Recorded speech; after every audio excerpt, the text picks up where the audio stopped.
Welcome back, everyone. It is Wednesday, November 5th in the NBA, and my best plays are on the way. We have an action-packed video for you. We have a 1.5-unit play, a bunch more player props, some long shot props, and of course, we'll wrap up the video with our new segment, The Streak, which is on to day 3. But as always, my name is Austin. Thank you for tuning in. We must recap how we did on Tuesday. We did not deserve a 2-2 day. We deserved at least better than that. Let's recap it. Josh Giddey, you are the man. He was a COS Hall of Famer last year. He is right there again this season. And if you use your DraftKings King of the Court promo, he hit that one. I think he gave you $100 in bonus bets. So shout out Giddy. Ivica Zubac was our VIP play, is under points, sweat free. Our two losers, little tough. Gary Trent Jr. scored the first 6 points for the Bucks. Did not shoot again. He was 2 for 2 from 3. Didn't shoot again. I will mark my calendar for November 4th, 2025 for when Gary Trent Jr. gets accused of gambling. Wouldn't shock me at all if it's in that game. I don't know what the hell that was. I really don't know why he didn't shoot again after starting 2 for 2. And then Grayson Allen, our loser, really did not deserve that to lose. He made 3 threes in the fourth to end with 4. His final 3 was a really tough shot, and he managed to make it. But we did cash day 2 of the ladder challenge, a sweat-free winner. We'll have day 3 posted later on this afternoon. We'll talk about day 3 of the streak, because we did cash there as well at the end of this video. And as I have to remind you guys, we do have a Dub Club, exclusive props, parlays, research tools. You can join the Discord to chat with the community, sweat out every play we got, and obviously early access to the ladder challenge, which I think is a little bit more important for the NBA because I have to wait till NBA alternate lines come out, some injury reports and stuff. So instead of me posting like an NFL ladder at 10 a.m., 11 a.m. Eastern, I have to wait until probably 3, 4, 5 to post it for the NBA. So again, you could join 50% off your first month. Double Club members are already up 1 unit extra in the NBA, about 7 or 8 in the NFL. So again, it's definitely returning back your investment, 50% off your first month if you want to. Final shameless promo. I promise we'll dive into the picks. Betr, we'll talk about them at the end of the video. One of my favorite daily fantasy apps. Again, you could sign up using my code SHOT, give you free $10, up to $200 bonus. And of course, you'll get this SGA free pick. All right, enough yapping. Let's get into my favorite play of the day. It is Stephon Castle, over 25.5 points plus assists, minus 103 on DraftKings. Playing him for 1.5 units. That was my biggest play of the day. I love Castle, and I wouldn't be shocked if when you load up day 3 of my ladder challenge, if it is in this game, because this is my favorite game of the board. Spurs versus Lakers. This feels like a very tight game and a game that's competitive down to the wire. So I do like props in this game. Stephon Castle being my favorite one is over 25.5 points plus assists. You can play it at 26.5. I don't honestly think it moves there, but it could. I don't really know. But let's dive into Stephon Castle, and why I really think this is a A-plus matchup for him. Now, we're going to be back on Props Madness. Haven't used it in a couple days on screen, but I use it every single morning. Again, Props Madness, my favorite research tool. I put down below. You use code COS or the link in the description. They'll give you 25% off your purchase. So, again, really like this software. As you see, 25.5 is available on pretty much every book. DraftKings was at 24.5. The fact they bumped it up to 26 is kind of annoying. But again, Castle this season has been pretty good over this line in 4 of 6 games. The games against the Nets, yeah, he didn't really, have to do a ton. And then games against the Pelicans didn't do much there either. But last 3 games over, and you've seen the usage be pretty good for him. 31 points and assists in their most recent game, 26 points, 5 assists on 15 potential. What happened in that game was the Suns were like, all right, fine. We're going to double, triple, quadruple team Wembanyama. Someone else has to beat us. And we saw Castle take an uptick in usage. Now, I do want to point out their rookie, Dylan Harper, is out for this game. He was their backup point guard. So Luke Cornett, I think, is still out. I don't think Sohan's going to play. Maybe he does, but I'm not really worried about that. And so what I will see is you're going to see Stephon Castle have to play a ton, especially given he's really their only point guard outside of McLaughlin here, who's really not a huge guy. But we've seen Stephon Castle just absolutely dominate the usage in games with Wembanyama playing. And I really think this is just a spot where they're going to need him to be aggressive. Simple as that. This is a Lakers team that has been decent against pick and roll ball handlers, but they aren't necessarily an elite offense by any stretch of the imagination. If you look at Castle last season when he played this team, we'll bring up again Props Madness last year when he played the Lakers. If I can pull it up head-to-head wise all time, when he played them, he had pretty decent games in these ones. And you were to look at them, 27, 17, his 2 games in LA, 16 shots. And then this game, he shot 19 times. Again, all these games involved Chris Paul being their primary point guard. So now Chris Paul is obviously not in the equation. It's Stephon Castle, no De'Aaron Fox, no Dylan Harper. This is a team that's going to need Castle to be aggressive, and I really think he's going to dominate. If you've seen last season, he scores basically about 50% of his points in the restricted area where the Lakers do struggle. So favorite play, Stephon Castle. One of my second favorite plays is going to be fading the community. And I hate to do that, but I don't know if this is a good spot that everyone's just targeting blindly because they think it's a revenge game. Let's talk about Karl-Anthony Towns. I'm actually on his under 22.5 points, minus 120 on DraftKings. I just load up my Twitter and I see everyone on his overs and points and rebounds and PRAs and stuff. I'm here to report you guys are a day late. You'd had to take it against the Wizards when we backed Cat, and he crushed the Wizards. He always does. But now he faces the Timberwolves, and everyone just thinks, oh, it's his former team. He's going to go out there and smash them. No, I just don't think that's the case. Now you're like, Austin, but last year. That was last year. That was in Minnesota. This is a much different team for the Knicks and a different matchup for what Cat saw in his first time around against this team. I won't bring up props madness for this one. Actually, I will show you kind of how Cat has been doing so far this season because it hasn't really been that good. Now you could take this at 21.5 if that's the only line you got. Head to head this season though, Cat, I guess he has that one game on the hook, but I would be shocked if I think a lot of these, as the squares keep betting his overs, I would be shocked if this doesn't move back up to 21.5. But again, you've seen he's not been that great for the Knicks this season.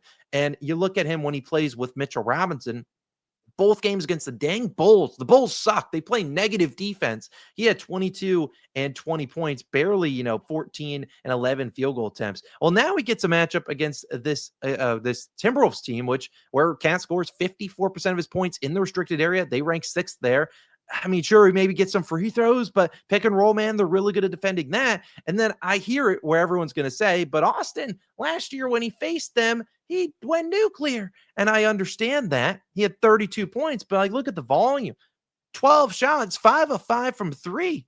I mean, if you think he's going to shoot 5 for 5 from 3, by all means, take the over. But I don't think he's going to shoot that efficiently. And in that game, Rudy Gobert was his matchup. Well, now that Mitchell Robinson should play today, the Knicks do not play until Sunday. So Mitchell Robinson sits out on back-to-backs. No concern there. He should be out there. And when Robinson's out there, the spacing on the court is not ideal for Cat, and he doesn't get the ideal matchup of getting Rudy Gobert on him. Rudy Gobert doesn't want to stretch the floor and come out of the paint, and that's exactly what happened in their last game. Rudy Gobert stuck in the paint, and Cat was just pick and pop practice threes. Probably not the case today. Wouldn't be shocked if Julius Randle defends him, and if Julius Randle or heck, any other wing defends him. I don't think Cat's going to be able to take those guys off the dribble as easily. And when he does, someone's going to be rotating Rudy Gobert to him when he drives. So again, maybe if you want to get there with the rebounds, I could see that. But again, I still don't know if it's a great rebounding angle either because I don't really know what his matchup looks like. I think there's always going to be a player on the court where the Timberwolves can leave open, whether that's Mitchell Robinson or Josh Hart. So again, I think Cat's going to have to shoot really efficiently or get lucky with some free throws, and I'd rather fade him. So give me his under 22.5 points for another 1-unit play. Our third play and fourth play are going to be on a same team. One of them is obviously a very small play, and one of them owes us some money. Let's talk about Pascal Siakam and Aaron Nesmith. Now, of course, Siakam goes over his PRA line the game after. We trust him. But in this play, I have Nesmith's over in points at 16.5. And I have Siakam, same game parlay, 10 rebounds and 10 assists at plus 2,000. Now, I put Siakam smaller because Siakam's a much smaller play. Aaron Nesmith, we're playing for 1 unit. Siakam, I'm playing for 0.1. So if Siakam doesn't want to get 10 and 10, fine. Now, I played the 10 and 10 because that was better odds on DraftKings than the triple-double. Obviously, check your book. I'm pretty confident if Siakam gets 10 and 10, he will get 10 points because he will chase a triple-double. So that's only 6 of them in his career. Now, maybe I keep donating on Siakam, but I think this is a spot where we could see him flirt with a triple-double. And if he is, he might try to stat pad his way to the triple-double. But why am I on Nesmith and why am I backing him? Now, you obviously have to think about this lineup and this Pacers rotation, which is as depleted as you will find in the NBA. And we'll go to Props Madison, just kind of pointing out all the guys that are out for them so far in this game. Now, they'll be without Benedict Mathurin, we know that. Obi Toppin, we know that. Nembhard is out for this game as well. Should be coming back soon. And then Tyrese Halliburton is not listed, but he's obviously out. So in this game, we're seeing a lot of guys out, and they're going to need scoring from other guys. Now, you've seen in the last few games, these are the 4 games in which Benedict Mathurin and most of those guys have been out. Now, this is Nesmith, his regular line. He went 2 for 16 in this game. 3 for 11. They lost by 20. He didn't play in the fourth. Then this game, 10 for 19. And then this game, 5 of 16. So even in some bad shooting games, he's still getting close to the line. Now, why I really like it is you look at the matchup. How does Nesmith score his points? Transition, a great matchup. This is a Nets team that ranks 30th, dead last, and spot up shooting, where they rank 29th. Now, as I said, this is a very depleted team. They don't have a lot of scoring out here. It's Siakam, Nesmith, and Jarris Walker. They might even be down their Dennis, their other backup guard. So Isaiah Jackson doesn't really do a whole lot, and maybe Ben Shepherd starts, Mac McClung gets some minutes. But again, they need scoring out of these three guys: Siakam, Nesmith, and Jarris Walker. Now, why I like Nesmith is because of these things: transition and spot up scoring. Why I would consider fading Siakam is because of the rebounds, how this team plays. They really trap those opposing pick and roll ball handler. Not that Siakam is a prototypical guard, but they do a really good job at slowing down number one options. If you were to just go back to Julius Randle, let me pull up Julius Randle's stat line. Maybe we can find it here. PRAs. Here's Julius Randle. You look at his numbers. I hope you can read that. He had 40 PRA, so good game. But again, only 19 points on 12 shots. He had a triple-double himself. 10 assists, 14 potential, 11 rebounds, 16 rebound chances. So again, they were trapping him like heck. And what happened? McDaniels and not listed, Naj Reed and DiVincenzo all scored 20 points. So this is a guy that I really think is a good spot to attack his rebounds and assists angle. I get not been great this season, but look at the chances. I mean, the assist chances: 15 potential assists, 11, 12, 13, 19, 11, and a 9 here when they had Nemhard playing. So again, double digit assist chances, the rebound chances: 13, 13, 7, 17, 10. I mean, 15. They're good. So again, I think there's upside in both these categories for these guys. I like Nesmith. Obviously, if you're looking for a 1-unit play, it's his over in points. But I think Siakam's going to be the guy kicking it to him, because he's going to get trapped when he gets into the post or at the top of the key. Nesmith, we need you to knock those down. Love his spot. My next play will be my Dub Club exclusive play of the day. It's my last 1-unit play. It is a 1-unit under in points. If you remember last year on the unders, we cashed them at like a 65% clip, almost 2/3. We crushed it. Today's an under in points. I won't tell you who it's on, but again, you can join if you want. 50% off. Link is down below. My last 2 plays are half units. Then we'll get into our better slip and then day 3 of the streak. Let's talk about Alperen Sengun. Over 6.5 assists, plus 115 on DraftKings. I'm only playing this for a half unit. Why? Because I hate assist props. And they just piss me off when you keep passing it. You find a good guy to pass, and next thing you know, Brick City. But I think Sengun should not be at plus 115. And honestly, I think it should be closer to minus 115, if I'm being honest. And I'm looking at odds right now, and of course, they've shifted a little bit. But I still would play it here. Let's talk about Sengun, though. Why I really like this over at 6.5 assists. Now, obviously, we'll be back on Props Madness. A reminder, you can sign up, use my code COS. Links down below. He's been pretty good. 7.3 assists over this line in 4 of 6 games. I almost laddered him up, but he is on the road taking on the Memphis Grizzlies. As you can see here, Houston versus Memphis. But you look at the potential assists. The last few games, 15, 16, 9 only against the Nets, whatever. And then that was a game they won by 30, so whatever. And then 9 and 13. So the last few games, though, 15 plus in each of these games. Now, you look at where he gets his assists. Almost a quarter of them go to the 3-point line, where the Grizzlies have struggled this season. And basically 50% go to the rim, which is, again, a place where the Grizzlies have struggled. Now, someone I think will guard him will be Jock Landale, whatever. And I think Jaren Jackson Jr. is going to be weak side if Sengun gets too close to the paint. So, in turn, who actually would look for shooting the ball pretty well is going to be these Tari Eason, and Jabari Smith Jr. is not listed here. But again, I think this is a good upside spot for Sengun. He's been playing the point guard position for this team, and he's been dishing it to guys. It's not like he's being super selfish trying to score. I don't know if maybe JJJ guards him, or they put JJJ in the floater kind of spot. Either way, he should be able to kick it to wide open guys all game long. I love this over. I don't think the line should be plus 115. And my final play before we get into some other things is going to be Beef Stew. Yeah, we're relying on Beef Stew to make some 3-pointers.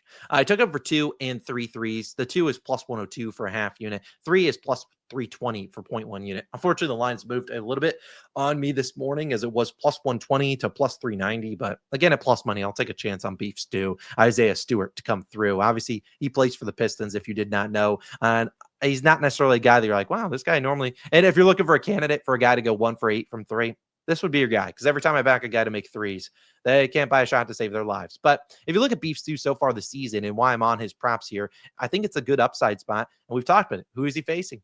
The Utah Jazz. Let's talk about the Jazz, who don't play much defense. Now, Beef Stew is over this line in 3 of 7 games, so not too bad. Again, plus 102 on FanDuel, pretty much that, or minus 110.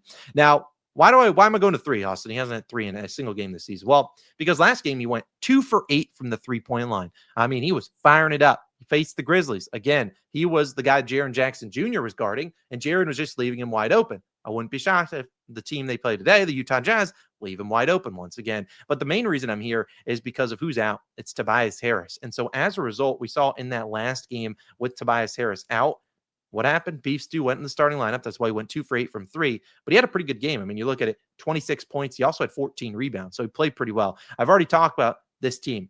The Jazz, 30th in spot up opportunities, 21st in the pick and roll man. Again, where does Beef Stew set up? The top of the key or the corners where this Jazz team bleeds opposing threes. And if they're going to guard anyone from the 3-point line, it's probably not Beef Stew. It's probably going to be Duncan Robinson, if anyone. So again, I think he gets opportunities today. Does he make them? I don't know. But 2, I think at home is reasonable. He could make 3 if he gets hot. That could cash realistically. This could cash in the first quarter. And if he gets hot, he will make 3. But again, he has to get hot. He's not the most reliable shooter, but he's shooting like 35%. So not like he's shooting 20% or praying. I really do like Beef Stew. Beef Stew, 3 threes, and you're my man. Finally, I'll talk about a couple more props. We'll be playing them on Betr. A reminder, you can sign up for Betr. Use my code SHOT. $10 up to $200 bonus. Here's some other props I looked at. Castle, my favorite play. He'll get in here. Karl, we took his under. Siakam, less than points. Another angle I do like. And Cade, less than points. 2 guys I don't think a lot of people will be on unders, but they are guys that are going up against the Jazz, a team that, let's say for Cade, going up against the Jazz, they leave spot-up shooters wide open. They've been decent against pick-and-roll ball handlers, but it's just because they leave shooters wide open. Cade's not a selfish guy. He'll kick it to the shooters. I think they'll have plenty of opportunities. And Siakam, I already talked about it. I think he gets doubled all game tonight. I like his rebounds and assists, the 10+ for each, obviously. But I do also like his less than in points. So if you want to take an angle at that, I put $20 on this on Betr. Turns into $200. Again, you can sign up, use my code SHOT. They'll give you this free pick and a free $10. Finally, we end the video, a long one, with our new segment called The Streak. Now, I think you guys like it. I hope it's been fun. It's a new thing. It's not the ladder challenge. Again, I'll have day 3 of the ladder posted probably later on this afternoon. Can't give you a time because I'm going to wait for some alternate lines, and it's probably going to be in the Spurs and Lakers game. And I know Austin Reeves is currently questionable, but he should be late. Again, the streak, you start with $25 or a quarter unit, whatever that is for you. For me, it's 25, and you just try to find a minus 500 or less pick. If you hit 20 straight minus 500s, which again, we'll see if minus 500, you'd have about $1,000. Now, already through 2 days, I have yet to do a minus 500. So all of them have been better than that. If you wanted to recap it, day 1, pretty easy winner, cash in the first half. Day 2, Giddy, cash in the first half. So again, we're already at $41 when on 2 winners. Whereas if you look at this, $43 would have been 3. So again, already $5 ahead. We'll see where it goes. I will eventually take out some money. If we hit like 6 straight in a row, I'm kind of dilly-dallying and really giving you blue balls if you are waiting for my play. But again, I don't know where I'll take out money. Maybe we'll figure that out later in life. But here's my play for today. Oops, wrong button. I am on Luka, 6+ rebounds, and Victor Wembanyama, 8+ rebounds. It's minus 430, so not the best odds, but I'm really just searching for a minus 500 or less winner, and I think this is a winner. To talk about Luka, I don't really know if I need to talk about him a ton. He normally gets 6+ rebounds. In fact, he has 6+ in 28 of his last 30, including every single game he's played versus Wemby. We know Wemby's going to take a lot of gravitational pull from the Lakers, and I don't think Luka's the one that's coming on double teams. It's going to be other guys. So Luka should be down low, guard and Julian Champagny or Harrison Barnes, and just be chilling down there for rebounds, whether they're off Castle shots or Wemby shots or someone else. He should be down there. We know he plays a lot. Wemby, for 8+ rebounds, he's hit that in 26 straight games. DeAndre Ayton, not a guy that stretches the floor. Maybe he'll shoot the mid-range, but again, I don't really know if the Lakers are going to choose to attack Wemby a ton. Maybe a little bit, but again, normally they might attack Rudy Gobert because he can't move his feet too well. Wemby can move his feet and he can do late contests. So why would we attack Wemby? Let's attack someone else. So I do like these 2 legs. $41 into 51. Want us another $10? Hey, then we'd officially be at doubling our money after 3 straight winners. But either way, thank you as always for tuning in. Apologies for the long video. A couple recap notes. Favorite play, Stephon Castle's over in points and assists. Again, if you want to sign up for the Dub Club exclusive plays, there's a 50% off link down below if you want to. Again, you can sign up for Betr as well. And we do have an NFL video already live for week 10. Logan and I go through every single game. It is linked right there, wherever it's on the screen. Again, day 3 of the ladder will be posted later on today. Let's have ourselves a great day. I made it out of here in 20 minutes and I had a fun time. Hope you did too. Thanks for tuning in. It's Austin. I'm signing out. See you later. Peace.